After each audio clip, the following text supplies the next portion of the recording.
One Story, 51, Job de 1 à 42, la souveraineté de Dieu. Il est bon de voir le contexte de Job comme les jours des patriarches dans la Genèse. On peut le constater par le fait que la richesse était mesurée par la possession de bétail. Quand les jours de festin étaient passés, Job faisait venir ses fils pour les purifier, il se levait de bon matin et offrait un holocauste pour chacun d'eux. En effet, il se disait, peut-être mes fils ont-ils péché, peut-être ont-ils offensé Dieu dans leur cœur. Voilà ce que faisaient toujours, et que les sacrifices administrés par les prêtres après le temps de Moïse dans l'Exode étaient offerts par Job lui-même comme holocauste. Cependant, avec le livre de Job, nous devons noter qu'il est le premier livre de poèmes dans l'Ancien Testament, après que les Israélites aient continuellement rebellé depuis les jours de l'Exode à travers le désert et l'époque cananéenne, et finalement, Israël du nord et Juda du sud furent détruits sous le châtiment de Dieu et exilés. Le livre de Job nous dit que le choix de Dieu et l'amour pour ses enfants et son peuple ne sont pas simplement une question de la souffrance que les justes subissent, mais les œuvres souveraines de Dieu avec sa sagesse et sa puissance. L'Ancien Testament commence maintenant avec Job et inclut 5 livres de poèmes, et décrira plus en détail la réalité de l'Évangile qui était dans les livres de prophétie. Un homme reconnu comme juste.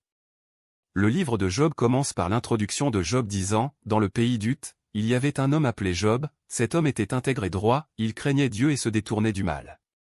Le mot juste n'est pas utilisé, mais Job est montré sous la forme d'un homme juste. Le livre de Job commence par proclamer Job comme une personne juste, plutôt que de montrer ce qu'il a fait pour l'approbation de Dieu. Comme nous le verrons maintenant, l'amour de Dieu pour Job est celui de l'amour d'Abraham pour Isaac, celui de Jacob pour Joseph, et l'amour de Dieu pour Jésus-Christ, qui mourra sur la croix, et c'est l'amour de Dieu pour les saints qui sont appelés son peuple uniquement par grâce. Un homme que Dieu reconnaît. Dieu présente Job à Satan. Il dit, « As-tu remarqué mon serviteur Job? Il n'y en a aucun comme lui sur la terre, il est intègre et droit, un homme qui craint Dieu et se détourne du mal. » Après cela, Dieu dit la même chose une fois de plus.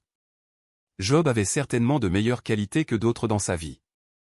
Il appelait ses fils à chaque anniversaire et les sanctifiait au cas où ils auraient péché et maudit Dieu dans leur cœur. Nous avons vu que la propre justice de Job n'était pas reconnue comme juste par Dieu déjà à travers Abraham, l'ancêtre de la foi, et à travers la vie de David, un personnage qui représente Jésus-Christ. Car tous les humains nés après le péché d'Adam sont des pécheurs. Par conséquent, Job a été reconnu par Dieu parce que Dieu lui a donné la grâce de mener une telle vie, et Dieu a reconnu la grâce qu'il lui a donnée comme la justice de Job.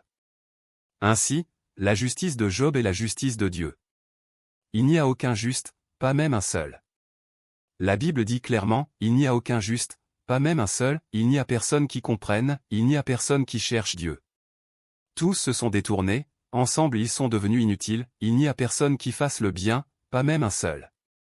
Si la Bible est une histoire, elle ne peut pas dire cela ici et différemment ailleurs. Par conséquent, personne n'est juste. Noé, qui construisit l'arche par une obéissance impossible au commandement de Dieu, l'était aussi à cause de la grâce de Dieu, et Dieu a reconnu la foi d'Abraham comme sa justice, et plus tard, lorsque nous avons vu la vie d'Abraham, nous pouvons voir que ce n'était jamais la propre justice d'Abraham. Après cela, lorsqu'Abraham ne pouvait pas tenir debout en croyant la parole de Dieu et engendra Ismaël par sa servante Agar, Dieu se tut pendant 13 ans et apparut à Abraham et lui dit, « Marche devant moi fidèlement et sois intègre. » Et Dieu dit qu'il fera son alliance entre Dieu et Abraham et laissera l'alliance de Dieu avec Abraham. Cela signifie qu'il va désormais voir Abraham à travers l'alliance. Cela signifie qu'il verra maintenant Abraham à travers l'alliance. Ce n'est pas la justice d'Abraham, mais la justice de Dieu, et c'est Jésus-Christ qui est venu par cette justice. Par conséquent, la raison pour laquelle Job apparaît comme une personne reconnue par Dieu n'est pas à cause des mérites des actions de Job, mais parce que Dieu le considérait ainsi. Si nous ne voyons que le livre de Job, cela pourrait être la souffrance des justes. Chaque verset et chaque chapitre révèle clairement que Job est un homme juste par ses paroles et ses actes, mais qu'il souffre injustement en tant qu'homme juste. Mais Job est humain comme nous. En d'autres termes, il est un pécheur qui n'a d'autre choix que de mourir sans la grâce de Dieu. Job et nous sommes les pécheurs qui auraient dû mourir lors du jugement par les eaux au jour de Noé, et des pécheurs qui auraient dû mourir dans le jugement par le feu de Sodome et Gomorrhe. Nous savons déjà à quel point les pécheurs comme Abraham, Moïse et David, Élie et d'autres dans l'histoire biblique étaient faibles. Il et nous ne sommes pas différents. Jacques a dit, Élie était un homme, tout comme nous. Il n'y a aucun juste qui puisse vivre sans Dieu, sans l'alliance de Dieu, et sans la grâce couvrante de Dieu. La justice de Job n'est pas la justice qui est survenue en Job lui-même, mais la grâce de Dieu lui a été donnée et Dieu l'a reconnu comme un homme juste. Si nous oublions cette partie et voyons seulement l'abondance de Job basée sur ses actions, et cherchons à devenir justes comme Job, cela serait erroné. Nous aussi avons été reconnus par Dieu comme enfants de Dieu. Le plus grand problème serait de comprendre les souffrances de Job comme une relation de cause et effet, comme sa richesse, Satan, les amis de Job, et même Job qui essayerait de trouver la cause pour l'effet qui a été demandé encore, et nous ferions de même. Nous ne pouvons pas être justes par la loi. Jésus a dit que non seulement l'acte physique d'adultère est un adultère, mais que ceux qui regardent une femme avec convoitise ont aussi commis un adultère. Et bien qu'il soit dit aime ton prochain et est ton ennemi, Jésus a dit d'aimer ses ennemis et de prier pour ceux qui vous persécutent et il a même dit de pardonner à nos frères non pas 7 fois, mais 77 fois. Jacques a même dit, car quiconque garde toute la loi et qui y trébuche en un seul point est coupable de tous. Celui qui a dit, tu ne commettras pas d'adultère, a aussi dit, tu ne tueras pas. Si tu ne commets pas d'adultère mais que tu commets un meurtre, tu es devenu un transgresseur de la loi. Si tel est le cas, personne ne peut être appelé juste par ses œuvres. Il n'y a pas de juste. Pas même un seul. La justice dans la Bible est la justice venant de Dieu. La défense de Satan. Contrairement à la reconnaissance par Dieu de Job en tant qu'homme juste, comme enfant de Dieu, Satan soulève l'objection qu'il y a une cause à sa vie juste, fondée sur la vie pécheresse de Job. Satan dit, est-ce que Job craint Dieu pour rien? N'as-tu pas mis une haie autour de lui, de sa maison et de tout ce qu'il a? Tu as béni l'œuvre de ses mains, de sorte que ses troupeaux se sont répandus dans le pays. L'objection de Satan est que, parce que Dieu lui a donné des bénédictions mondaines, qui sont devenues la cause, Job, qui a reçu ces bénédictions mondaines, a craint Dieu en tant que conséquence. La suggestion de Satan est la permission de Dieu. Satan, qui a argumenté avec Dieu à cause de Job, fit une suggestion à Dieu. Il dit, mais maintenant, tends ta main et frappe tout ce qu'il a, et il te maudira sûrement en face. Dieu accepta cette suggestion. Mais maintenant, le mal que Satan apportera sur Job est dans la permission de Dieu. La souffrance de Job et sa réaction. Satan, avec la permission de Dieu, frappa les possessions de Job et tua tous ses enfants. La douleur de Job était insupportable, mais Job adora Dieu. Et il confessa, nu je suis sorti du ventre de ma mère, et nu je m'en retournerai, l'Éternel a donné, et l'Éternel a ôté, que le nom de l'Éternel soit béni. La Bible dit que Job ne pécha pas en tout cela, et il ne blâma pas Dieu. Puis Satan frappa ses os et sa chair. Cette fois, sa femme lui dit aussi, tu maintiens toujours ton intégrité? Maudis Dieu et meurs. Mais Job répondit toujours, tu parles comme une femme insensée. Devons-nous accepter le bien de Dieu, et ne pas accepter le mal? Et ne pécha pas de ses lèvres. Job souffrit parce qu'il était un homme de Dieu. C'est le même principe que pour Isaac, parce qu'il était le fils bien-aimé d'Abraham, Joseph, parce qu'il était le fils bien-aimé de Jacob, Jésus-Christ, parce qu'il était le fils bien-aimé de Dieu, et les chrétiens qui ont été appelés parce qu'ils sont enfants de Dieu. Nous devenons plus conscients de Dieu à travers la souffrance. Les chrétiens remplis du Saint-Esprit au temps du Nouveau Testament chantaient des louanges pendant la souffrance et vivaient une vie qui accompagnait la souffrance. Job confessa clairement que l'Éternel a donné, et l'Éternel a pris, Dieu est celui qui apporte le bien et le mal. Cependant, l'important est que la justice de Job ne s'arrête pas là. À partir de ce moment, il sera révélé à travers ces paroles que la justice de Job n'est pas la justice essentielle de Job, et que la souveraineté de Dieu qu'il a confessée sera acceptée dans sa vie. L'accusation des 3 amis. 3 des amis de Job, ayant entendu parler des malheurs de Job, vinrent vers lui. Lorsqu'ils virent l'état misérable de Job, ils restèrent avec lui pendant 7 jours et 7 nuits, sans prononcer un mot, puis ils commencèrent à discuter avec lui. Éliphaz dit d'abord, considère maintenant, qui, étant innocent, a jamais péri? Ou les hommes droits ont-ils été détruits? Et il soutient que les malheurs de Job sont une punition pour ses péchés. Et il dit, mais si j'étais toi, je plaiderais devant Dieu, je lui exposerais ma cause, disant à Job de se repentir rapidement. Il disait que s'il y avait une cause, un péché, il y avait un résultat, une punition. Et Bildad dit aussi, Dieu pervertit-il la justice? Le Tout-Puissant pervertit-il ce qui est droit? Quand tes enfants ont péché contre lui, il les a livrés à la pénalité de leur péché, parlant de la cause et de l'effet, tout comme Éliphaz, et cherchant le repentir de Job en disant, « Mais si tu cherches Dieu sérieusement et pries le Tout-Puissant, si tu es pur et droit, il se lèvera maintenant en ta faveur et te restaurera dans ton état prospère.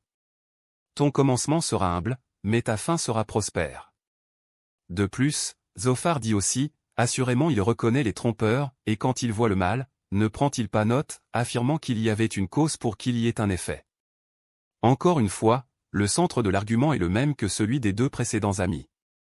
Il y avait une cause, donc il y a un effet. Ensuite, la condamnation des trois amis contre Job et l'exhortation au repentir continue. Finalement, ils cessèrent leurs arguments car Job se considérait comme un homme juste jusqu'à la fin, et Dieu dit que les arguments basés sur leurs causes et effets n'étaient pas corrects. C'est parce qu'ils ne pouvaient pas reconnaître et accepter le plan et la volonté de Dieu dans le domaine de la souveraineté de Dieu, et qu'ils cherchaient à résoudre toutes choses par la cause et l'effet. L'accusation de Job.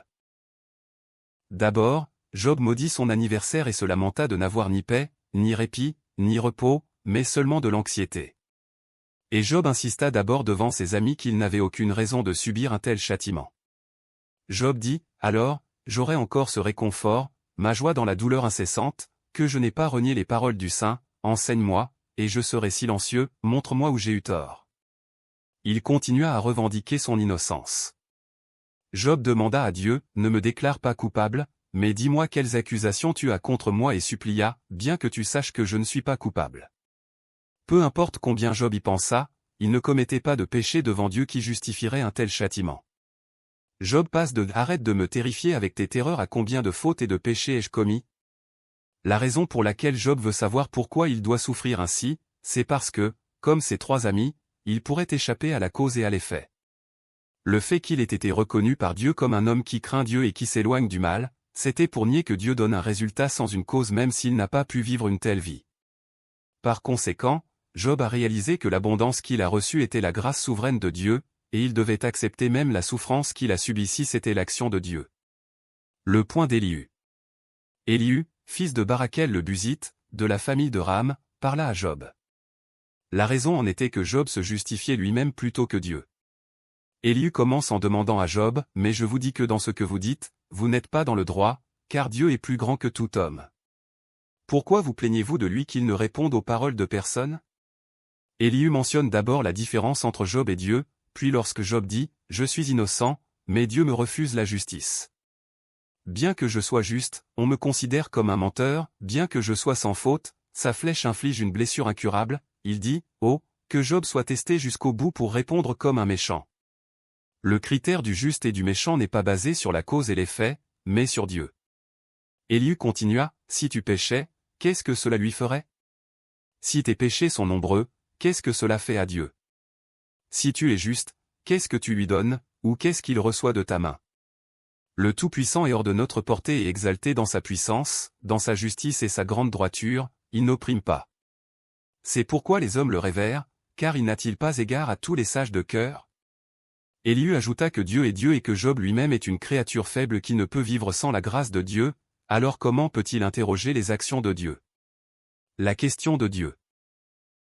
Maintenant que tous les arguments sont terminés, lorsque la défense de Job contre Dieu avec ses amis, les attaques de ses amis contre Job, et la défense d'Élihu sont toutes finies, Dieu, qui a supervisé et observé tout cela, est apparu. Au lieu de répondre à la prière de Job, Dieu posa des questions. Dieu dit, « Qui est celui qui obscurcit mes plans par des paroles sans connaissance? Garde-toi comme un homme, je vais te questionner, et tu me répondras. Où étais-tu quand j'ai fondé la terre? Dis-moi, si tu sais. » Il expliqua la sagesse de Dieu, puis dit à Job, « Celui qui conteste avec le Tout-Puissant, peut-il le corriger? Que celui qui accuse Dieu lui réponde. » La réalisation de Job. Job réalisa maintenant que le ministère souverain de Dieu est bon pour tous, que ce soit pour le bien ou pour le mal. Ce n'était pas par la compréhension, mais par la réalisation de la différence entre Dieu et lui-même. Job dit, « Je suis indigne, comment puis-je te répondre? Je mets ma main sur ma bouche. J'ai parlé une fois, mais je n'ai pas de réponse, 2 fois, mais je ne dirai plus rien. » C'est une bénédiction. La possession avant la souffrance n'est pas la bénédiction, mais reconnaître Dieu dans la vie est la véritable bénédiction. Dieu demanda à Job de nouveau, qui avait réalisé son existence. Mais cette fois, en réalisant la différence entre Dieu et lui-même, il fit presque vaciller Job, qui était sur le point d'être anéanti. Dieu dit, « Voudrais-tu discréditer ma justice?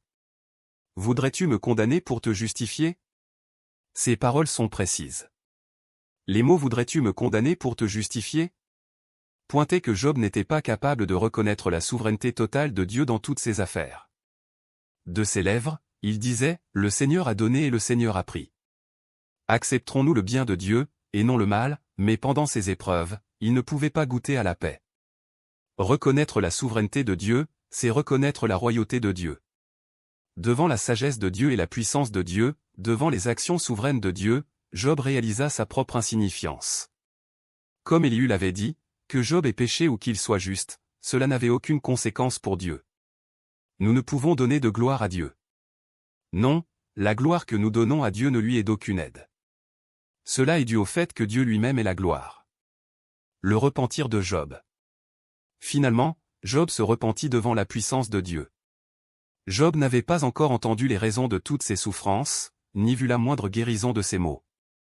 Cependant, Job confessa, « Qui est celui qui obscurcit mes plans sans connaissance? Assurément, j'ai parlé de choses que je ne comprenais pas, de choses trop merveilleuses pour que je puisse les connaître. » Et il lança, « C'est pourquoi je me méprise et je me repens dans la poussière et les cendres. » Le repentir de Job provient de son entêtement face aux attaques continues de ses amis. Je ne vous admettrai jamais comme étant dans le vrai, jusqu'à ma mort, je ne nierai pas mon intégrité, car il réalisa la grandeur de Dieu, bien que la situation ne changeât pas. De plus, les trois amis de Job, qui tentaient de condamner Job selon la norme de la loi, entendirent le reproche de Dieu, allèrent vers Job et lui demandèrent d'offrir des holocaustes pour eux-mêmes. À ce moment-là, Dieu dit qu'il accepterait la prière de Job pour eux. Selon les paroles de Dieu, Job pria pour ses amis qu'il avait constamment condamnés selon la norme de la loi. Ensuite, Dieu accepta Job avec joie. Celui qui appela Job juste était Dieu, et celui qui accepta Job était Dieu. Et Dieu bénit Job plus qu'au commencement en transformant toutes les difficultés de Job. Il est bon de voir cette double bénédiction comme une profonde bénédiction relationnelle et abondance spirituelle avec Dieu, que Job n'avait entendu qu'avec ses oreilles et qu'il voit maintenant avec ses yeux. Ce que Job a dit. Depuis l'Exode et à travers le désert, le peuple de Dieu, qui a commencé avec Abraham, aurait dû vivre une vie avec Dieu comme roi en Canaan, mais ils se sont constamment rebellés et ont été finalement détruits. La cause de leur destruction n'était pas simplement qu'ils n'ont pas offert le sacrifice que Dieu avait commandé, mais parce qu'ils ont vécu comme des rois alors qu'ils auraient dû reconnaître la souveraineté de Dieu et servir Dieu comme roi à leur place en tant que peuple, enfants et serviteurs. Ainsi, ils ont été détruits par les nations étrangères, l'Assyrie et Babylone, et c'était Dieu qui contrôlait cette histoire. Plutôt que de se repentir, les cœurs du peuple élu de Dieu avaient de nombreuses questions sur leur destruction par les gentils. Même si Dieu les avait rendus justes, ils vivaient comme s'ils étaient justes et ont rencontré la catastrophe de la destruction, mais ils protestaient encore, « Pourquoi Dieu, pourquoi les justes périssent-ils, et Dieu, pourquoi utilises-tu les méchants quand les justes périssent ?» Ainsi, à travers Job, ils ont découvert que tout ce que Dieu fait est bon, et le prophète Habacuc a pu dire, « Je me réjouirai dans le Seigneur en toutes circonstances. » Job et Jésus-Christ. Job, qui fut loué par Dieu pour être juste et pur du mal, souffrit indépendamment de ses péchés, typifiant Jésus qui souffrit sans aucun péché. En vivant dans le monde humain, Jésus souffrit bien plus que ce que Job aurait pu affronter, mais non seulement il fut rejeté par les gens, il ressentit aussi la honte d'être dénudé et frappé. Jésus fut rejeté par ses frères et sœurs, tout comme Job fut rejeté par ses amis et même par sa femme. Lorsqu'ils l'apprirent, les membres de la famille de Jésus vinrent pour s'emparer de lui, car ils disaient, « Il a perdu la raison. » De plus, la prière de Job pour ses amis condamnés typifie la prière de Jésus pour ceux qui l'ont crucifié sur la croix. De plus, Job reconnut le Rédempteur. Maintenant, à travers la foi et le repentir, le peuple de Dieu doit reconnaître et admettre que toutes les actions de Dieu sont bonnes. Maintenant, la Bible se dirigera vers les livres de chants, louant la grandeur de Dieu, et proclamant que le peuple de Dieu doit craindre Dieu, le grand Dieu. L'histoire de la réalité révélée par le peuple de Dieu qui craint Dieu, continue.